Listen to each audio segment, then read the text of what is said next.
तो Jeffrey एप्स्टिन files, हाल ही में जो दस्तावेज सामने आए हैं ना, उन्होंने सच में दुनिया भर में तहलका मचा दिया है। देखिए, ये सिर्फ कोई आम घोटाला नहीं है, ये एक ऐसी साजिश है जिसकी जड़ें सत्ता के बहुत ऊंचे गलियारों तक फैली हुई हैं।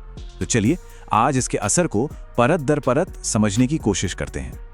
35 लाख, जी हाँ 35 लाख, ये सिर्फ एक नंबर नहीं है, ये उन दस्तावेजों के पन्नों की संख्या है जो अब सबके सामने है।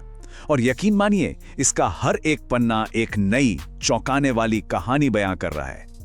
और देखिए, ये सिर्फ कोरे कागज नहीं है, इनमें 30 लाख दस्तावेज हैं, 1,80,000 से ज्यादा तस्वीरें हैं और तो और 2,000 वीडियो भी हैं। ये सिर्फ जानकारी नहीं है, ये तो एक डिजिटल सुनामी की तरह है जो अपने साथ न जाने कितने गहरे राज बहाकर ले आई है। तो इस पूरी उलझी हुई कहानी को समझने के लिए आज हम 5 जरूरी पहलुओं पर बात करेंगे। सबसे पहले, ये चौंकाने वाले खुलासे हैं क्या? फिर पीड़ितों की जो लड़ाई है उसकी बात करेंगे। इसके बाद देखेंगे कि कैसे इसने राजनीतिक उथल-पुथल मचाई है। और हाँ, शाही परिवारों और अरबपतियों की क्या भूमिका रही है। और सबसे आखिर में ये सवाल कि क्या न्याय मिलना अभी बाकी है। तो चलिए शुरू करते हैं पहले हिस्से से, ये चौंकाने वाला खुलासा। सोचिए, इन फाइलों के बाहर आते ही दुनिया के कम से कम 10 देशों में जांच शुरू हो गई है। बस इसी बात से अंदाजा लगाया जा सकता है कि इसका असर कितना बड़ा और वैश्विक है। अब आते हैं दूसरे और शायद सबसे अहम हिस्से पर, पीड़ितों की लड़ाई। क्योंकि देखिए, इन सब आंकड़ों, बड़े बड़े नामों और सुर्खियों के पीछे ये असल में उन इंसानों की कहानी है जिनकी जिंदगियां हमेशा हमेशा के लिए बदल गईं। उनका दर्द ही इस पूरे मामले के केंद्र में है। देखिए, ये मामला सिर्फ अखबारों की हेडलाइंस तक सीमित नहीं है। जैसा कि यहाँ लिखा है, जीवित बचे लोगों के लिए ये उनकी जिंदगी है। ये उनके सदमे, उनके दुर्व्यवहार को फिर से कुरेदने जैसा है। ये सिर्फ चंद शब्द नहीं है, ये उन लोगों का दर्दनाक सच है। इस दर्द को समझने के लिए एक सर्वाइवर, मरीना लेसेरा, की बात को सुनना जरूरी है। उन्होंने कहा, मैं सदमे में थी क्योंकि इसमें ऐसी बातें थीं जो मुझे पता नहीं थी। मैं हर भावना महसूस कर रही हूं और वे अच्छी नहीं हैं। सोचिए, इन फाइलों ने उनके सालों पुराने जख्मों को फिर से कुरेद दिया है। और सिर्फ यही नहीं, वर्जीनिया जैफ्रे, जो इस केस की एक बड़ी आवाज रही हैं, उनके परिवार के लिए भी ये पल बहुत भावुक है। उनकी एक करीबी रिश्तेदार अमांडा रॉबर्ट्स कहती हैं, काश वो इसे देखने के लिए यहां होती। उन्होंने बहुत लंबे समय तक बहुत संघर्ष किया।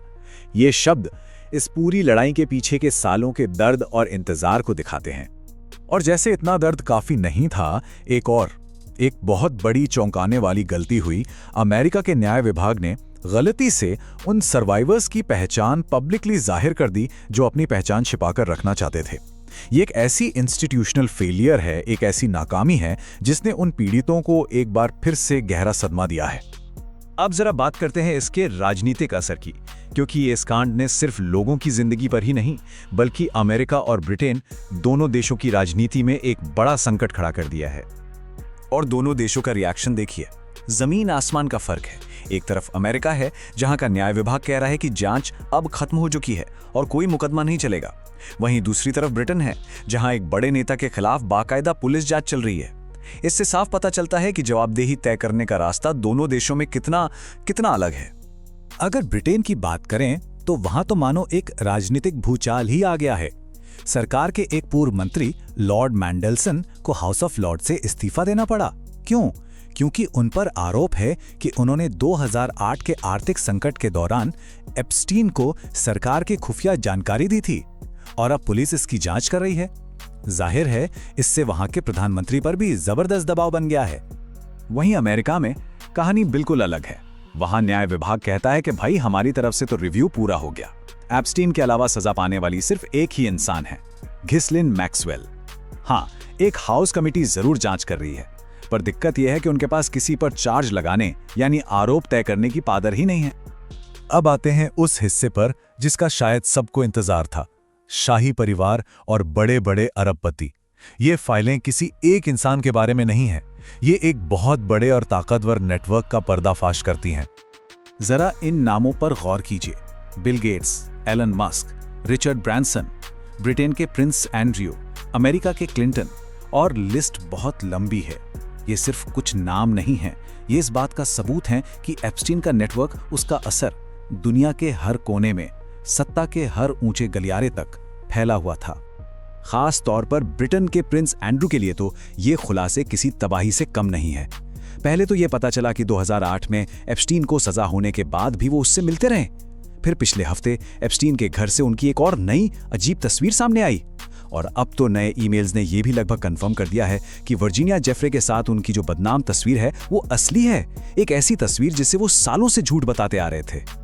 और यही हाल बिजनेस की दुनिया का भी है। एक जमाना था जब एप्स्टीन का नेटवर्क ताकत की निशानी माना जाता था, लेकिन आज वही नेटवर्क जहरीला या संचारक बन चुका है। आलम यह है कि इस कनेक्शन की वजह से बड़े-बड़े सीईओज को अपनी ही कंपनियों को छोड़ना पड़ रहा है। और इन सब के बाद हम पहुंचते हैं अपने आखिरी और सबसे बड़े सवाल पर। क्या न्याय अभी भी अधूरा है? क्योंकि ये फाइलें जवाब से ज्यादा अनसुलझे सवाल छोड़ जाती हैं।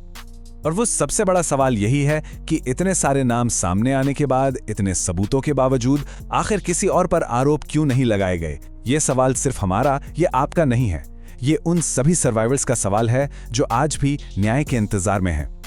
देखिए, आधिकारिक तौर पर बस इतना ही बताया गया है कि एफबीआई ने कई सह षड्यंत्रकारियों यानी को-कॉन्स्पिरेटर्स की जांच तो की थी, लेकिन उन पर केस क्यों नहीं चलाया गया, इसके कारण पब्लिक को कभी नहीं बताए गए। और यही बात पारदर्शिता की एक बहुत बड़ी कमी को दिखाती है। और यहीं पर एक आखिरी सवाल हमारे जहन में आता है कि जो फाइलें अभी तक रिलीज नहीं हुई हैं, उनमें अभी और कौन से राज दफन हैं। एक बात तो साफ है, ये कहानी, ये बहुत बड़ी और उलझी हुई कहानी अभी खत्म नहीं हुई है।